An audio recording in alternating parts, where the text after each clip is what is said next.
They say that if you want to know about your town's history, go to your graveyard, because there is your history.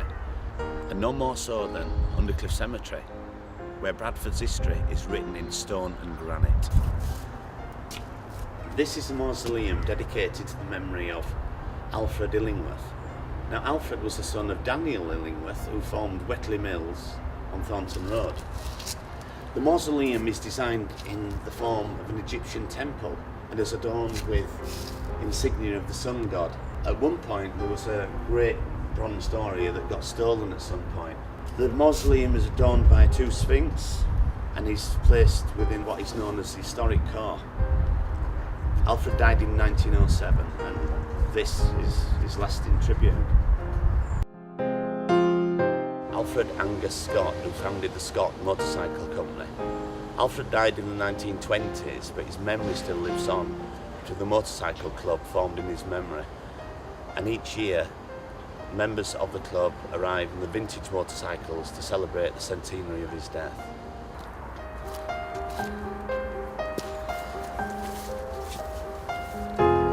This is the grave of Thomas Thornton Emsell.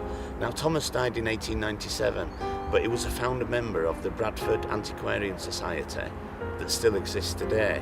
I have a record of much of the work that Thomas did during his life, and I've actually got his scrapbook here where he drew in pen and ink images of Bradford that none of us would ever recognise today, such as the back of the old courthouse, which was demolished in the late 1800s. One of the more prominent monuments on the promenade is that of William Mawson.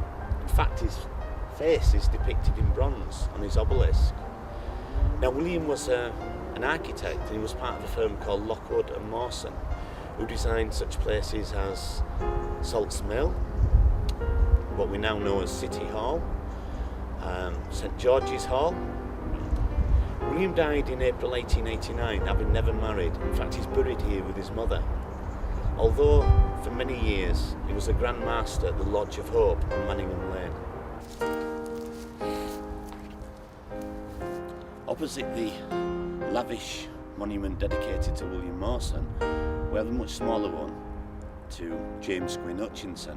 Now, James Gwyn Hutchinson was quite an important man for us. He was the borough coroner for almost 22 years, and when he died in 1900, his son, also called James Gwyn Hutchinson, took over until his death in 1937.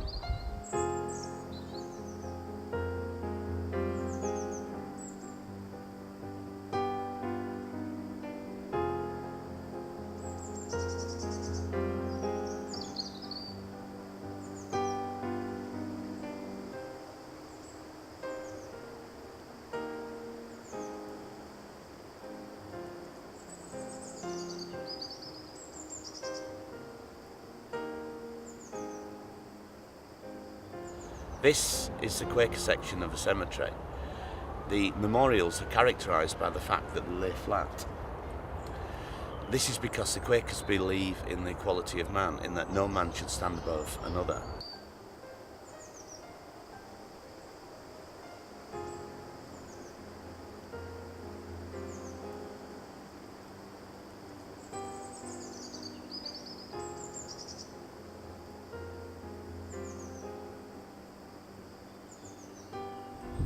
The most prominent monument in the old cemetery is that of Joseph Smith.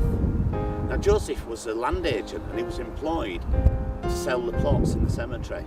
And part of his contract that he signed originally was that he could pick exactly where he was laid to rest. And in 1855, when he was buried here, he had erected a 30-foot obelisk in unpolished granite.